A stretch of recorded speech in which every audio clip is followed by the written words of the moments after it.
मैं एम गुलरेज तहरीक पॉइंट में आपका इस्तकबाल करता हूँ। नाज़रीन, गुज़िश्ता वक्तों की तरह इस बार भी लियाकत अली साहिब के दौलत खाने पर ईद के पुरबहार मौके पर 30 बरसों से मुसलसल कौम व मिलत की खिदमत अंजाम देती आ रही अक़लियती कौंसिल ऑफ इंडिया की एक तकरीब मुनक़िद हुई, जिसमें आइंदा पार्लिमानी इंतखाबात को लेकर कौंसिल के अहदेदारान ने अपने बेशबहा तासुरात पेश किए, जिसमें कहा गया कि आने वाला इलेक्शन मुल्क अज़ीज़ की जमहूरियत के वास्ते ज़िंदगी और मौत का पैगाम्बर साबित होगा। लिहाजा लोगों को निहायत तामुल के साथ अपने वोटों का ज़्यादा से ज़्यादा इस्तेमाल करने की अशद ज़रूरत है। नाज़रीन, इसके अलावा इस मौके पर अल हिदाया कॉलेज के रूह रवां और अक़लियती कौंसिल के सेक्रेटरी डॉक्टर कुंवर आसिफ साहिब ने तहरीक पॉइंट की मिली खिदमत और अलीगढ़ तहरीक के कौज़ को आगे बढ़ाने की कोशिशों को तस्लीम करते हुए एक नाकाबिल फरामोश नजराना तहरीक पॉइंट को इनायत किया, जिसे अक़लियती कौंसिल के कौमी सदर एडवोकेट फ़रत उस्मानी साहिब के दस्ते मुबारक से पेश किया गया, जिसमें तहरीक पॉइंट की खिदमत पर भी रोशनी डाली गई। तो आइए नाजरीन, देखते हैं इस तकरीब में किसने क्या कहा। अपने अपने तरीके की एक ऐसा चैनल है जो पूरे हिंदुस्तान में शायद कहीं एक आध और भी हो, जो अलीगढ़ तहरीक पे मुबनी है, मुसलमानों के मसाइल पे मुबनी है। ऐसी बात नहीं, सिर्फ अलीगढ़ की बात कर रहे हो। मेरा एक इंटरव्यू लिया इन्होंने, शायद मैंने मुस्लिम मसाइल पे बोला और बड़ा लोगों ने यानी फॉरेन तक से एप्रिशिएशन आया। तो उसे और थोड़ा बढ़ाने के लिए इनकी मजबूरियाँ थी, परेशानियाँ थी, उसे थोड़ा बहुत होगा। उसके लिए हमारे कुंवर साहब, डॉक्टर आसिफ साहब ने की तरफ से छोटी सी भेंट है जो अक़लियती कौंसिल खास तरीके है आपकी लिए अक़लियती कौंसिल की सदर की हैसियत से हम ये रहे हैं कि अपने काम को आगे बढ़ाएं और इंशाल्लाह अगर इसे का चैनल सही चल रहा है आप लोगों के सहयोग से, तो इंशाल्लाह ये एक अपना मुकाम हासिल करेंगे इंशाल्लाह। हाँ, अक़लियती कौंसिल ऑफ इंडिया के ऑर्गेनाइजिंग सेक्रेटरी जनाब लियाकत अली साहब, आपने अपने दर दौलत पर तमाम मेंबरान को बुलाकर एक बहुत बड़ा काम किया है, और इस मौके पर आप क्या कहना चाहेंगे? अस्सलाम वालेकुम हज़रात।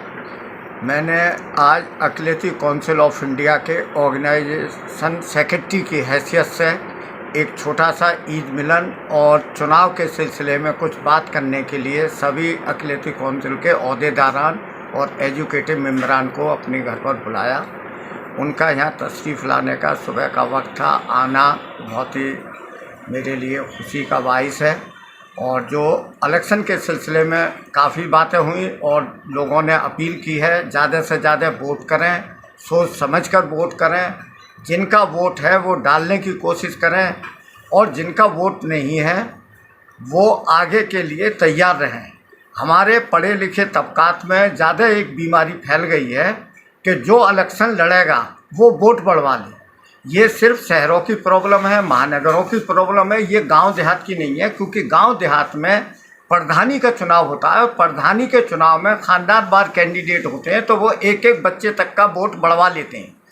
लेकिन हमारे पढ़े लिखे जो इंटेलेक्चुअल कहलाते हैं, उनकी कमी सबसे बड़ी ये है कि वो ना तो अपनी वोटर लिस्ट चेक करने जाते हैं, जब वोटर ID चेक होती हैं वहाँ पर आकर के जहाँ पे उन्हें वोट डालना होता है, ना ही लिस्ट में जाके टाइम ख़राब करना चाहते हैं, ना ही वो वोट डालने की कोशिश करते हैं।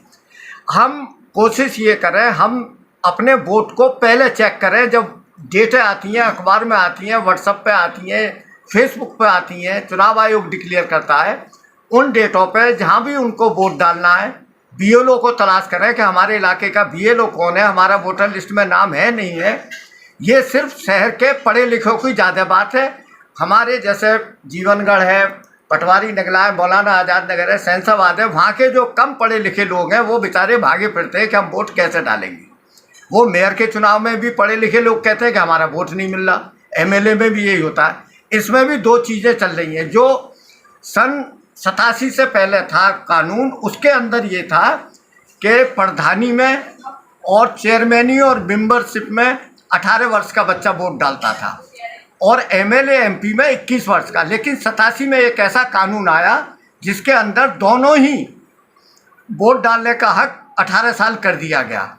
लेकिन ये चुनाव आयोग की कह लीजिए या किस तरीके से चुनाव आयोग सोचता है, ये उनको सोचने की ज़रूरत है। जब वोटर लिस्ट एक हो गई है, उम्र एक हो गई है, तो अब वोटर लिस्ट एक हो जानी चाहिए।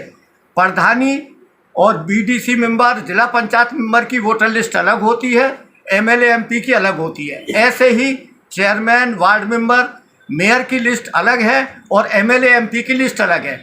मेरी चुनाव आयोग से दरख्वास्त है कि वो इस दोनों लिस्टों को एक करा दे, क्योंकि कोई मेयर में डाल देता है तो उसका एमएलए एमपी में नहीं आता है, कोई एमएलए एमपी में डाल देता है तो वो मेयर और वार्ड मेंबर में नहीं आता है। तो इसलिए चुनाव आयोग से मेरी रिक्वेस्ट है कि इन दोनों लिस्टों को एक कर दें। अक़लियती कौंसिल ऑफ इंडिया के एग्जीक्यूटिव मेंबर जनाब खालिद अंसारी साहब, इस ईद मिलन के मौके पर आप क्या कहना चाहेंगे? सबसे पहले तो मैं लियाकत साहब ने अपने मकान पर अक़लियती कौंसिल ऑफ इंडिया के तमाम अरकान और अहदेदारान को बुलाकर ईद की मुबारकबाद पेश की और ज़ियाफ़त की उनका मैं बहुत मशकूर हूँ। दूसरी बात, इस वक्त जो है इलेक्शन का माहौल है और इस इलेक्शन में जमहूरियत को बिल्कुल ख़त्म करने का इरादा कर रखा है और उस जमहूरियत को बचाना यह हम सब जमहूरियत के वोटर्स की और सेकुलर लोगों की जिम्मेदारी है। और हम 26 तारीख को ज़्यादा से ज़्यादा अपने गली के, मोहल्ले के, रिश्तेदारों के, इलाके के लोगों को ज़्यादा से ज़्यादा पोलिंग स्टेशन पहुंचाएं और जमहूरियत के ख़िलाफ़, ताकतों के ख़िलाफ़ अपने वोट का इस्तेमाल करें और सेकुलर पार्टी के आदमी को जिताएं। जी, बस यही मेरी अपील है। अक़लियती कौंसिल ऑफ इंडिया के एग्जीक्यूटिव मेंबर जनाब एडवोकेट अनवर अली साहब, इस ईद मिलन के मौके पर अपने तासुरात किस तरह से आप पेश करेंगे?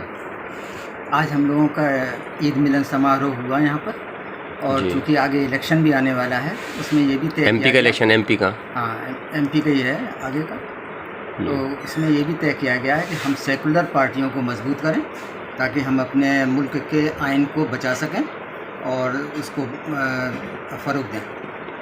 जी, शुक्रिया। अक़लियती कौंसिल ऑफ इंडिया के एग्जीक्यूटिव मेंबर जनाब डॉक्टर वसी बेग साहब, इस ईद मिलन के मौके पर आप क्या कहना चाहेंगे? सबसे पहले तो मैं अपने शेर से बात कहता हूँ कि हक़ बयानी का हाल रहा यही अगर, हक़ बयानी का हाल रहा यही अगर, ये ज़माना मुझे सूली पे चढ़ा ही देगा। आज एक मीटिंग हुई थी अक़लियती कौंसिल ऑफ इंडिया की तरफ से, उसमें बहुत सारे एजेंडे पे बात की गई और सबसे पहला जो एजेंडा था, उस एजेंडा ये था कि किस तरह से सेकुलर वोट यूनाइट करिए जाएँ। इसके मुतालिक अलग अलग मेंबरान ने अपने अपने मशवरा दिया। उसके बाद हमारे सदर महफिल साहब ने उस सारे मशवरे को सुनकर एक तजवीज़ पेश की। हमें जिम्मेदारी ये है कि मोहल्ले मोहल्ले हम लोगों को सबसे पहली चीज़ जो है, हमारा एक हिंदुस्तानी होने के नाते एक फरीज़ा ये है कि हम लोग जो है वोट जो हमारे हैं वो वोट के लिए लोग निकलें। इत्तेफाक से जो डाटा हमारे पास जो मौजूद है, उस डाटा में देखा जाता है जितने ज़्यादा पढ़े लिखे लोग हैं उतना ही कम वो वोट करने जाते हैं। और अगर हम बात करें सेकुलर पार्टीज़ की और कम्युनल पार्टीज़ की, तो उनमें सिर्फ और सिर्फ 2 से 3% का ही फ़र्क आता है। और इस 2 से 3% को अगर हमें पुर करना है तो ज़्यादा से ज़्यादा वोट हमें डालना होगा। दूसरा जो बात बड़ी अहम है कि किस तरह से हमें सेकुलर वोट को यूनाइट करना है, और उसके बहुत सारे तजवीज़ किए गए जो कि मैं इस पे प्लेटफॉर्म पे नहीं ज़्यादा बयान कर सकता। अब हमारी जिम्मेदारी ये है कि किस तरह से हम लोग जो है वोट करें, ज़्यादा से ज़्यादा निकलें। उसके लिए भले ही हमारे वसाइल इस्तेमाल हो, अगर किसी के पास कार हो तो वो कम से कम अपने मोहल्ले की जिम्मेदारी ले, उसको 2 से 3 ज़्यादा चक्कर लग जाएंगे। अगर सेकुलर इस वक्त इसको माहौल को हमें बचाना है और इस सेकुलर माहौल को हमें पैदा करना है, यहाँ के इस मुल्क के फ़ज़ा को बचानी है, तो हमें आउट ऑफ ट्रैक भी बात करनी पड़ेगी। अगर किसी के पास कार हो तो वो 2 से 3 चक्कर लगा ले, मोहल्ले की जिम्मेदारी ले ले। किसी के पास स्कूटर है, बाइक है, तो 2 से 3 बार चक्कर लगा ले। लेकिन कोशिश ये करे कि कोई घर ऐसा ना रहे जहाँ पर वोट डालने ना जाए। बहुत बहुत शुक्रिया। जी। डॉक्टर कुंवर आसिफ साहब, आपने इस ईद मिलन के मौके पर तहरीक पॉइंट की जो सपोर्ट की है, उसके लिए तहरीक पॉइंट मशकूर ममनून है आपकी। आप तहरीक पॉइंट को लेकर आपके ख़यालात क्या हैं?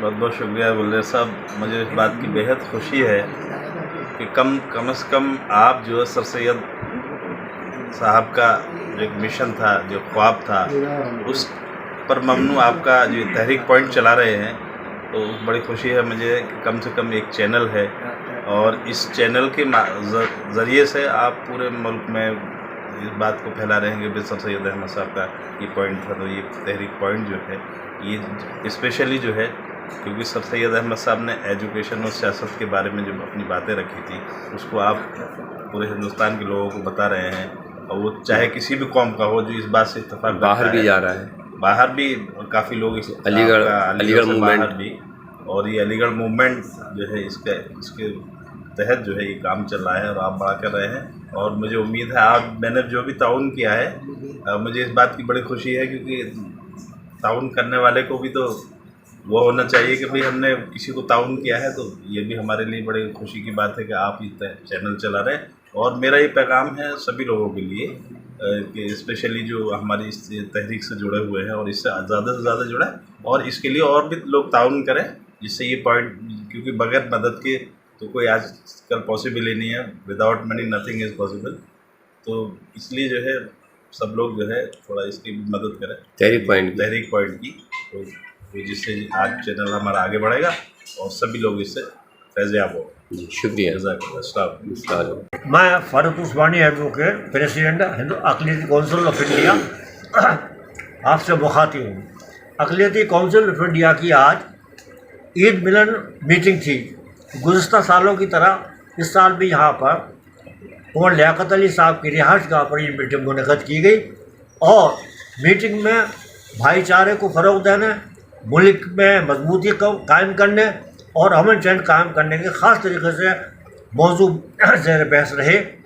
और अक़लियती काउंसिल ने आज ये भी तय किया कि आइंदा आने वाले इलेक्शन में जो सेकुलर मिजाज रखने वाले कैंडिडेट हैं और ख़ास तरीके से जो अक़लियतों के मसाइल को समझते हैं और उनके लिए कुछ करने का इरादा रखते हैं, उन्हें हर कीमत पर उन्हीं को वोट किया जाए, और जो फ़िरक़ा परस्त ताकतें हैं उन्हें आगे बढ़ने से रोका जाए।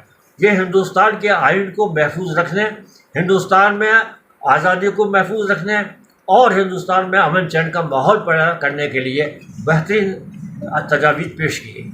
नाज़रीन, अगर आप हमारे तहरीक पॉइंट चैनल पर नए हैं तो इसे सब्सक्राइब करें, शेयर करें और साथ ही अपनी कीमती मशवरों से हमें नवाजें। और इसके अलावा अगर आपको हमारी ये मिली कोशिशें पसंद आती हैं तो आप हस्ब तौफीक हमें सपोर्ट भी कर सकते हैं।